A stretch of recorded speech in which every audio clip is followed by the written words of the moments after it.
salawa. Bakit ako ay pinaasa?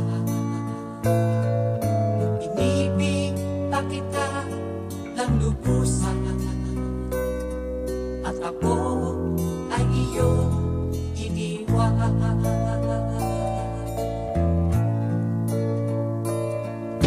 Ilimot mo na ang sumpa, maging ang tamis ng suyuan. Dinulot mo ay kasawian sa aking pusong nagmamahal.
Salawa.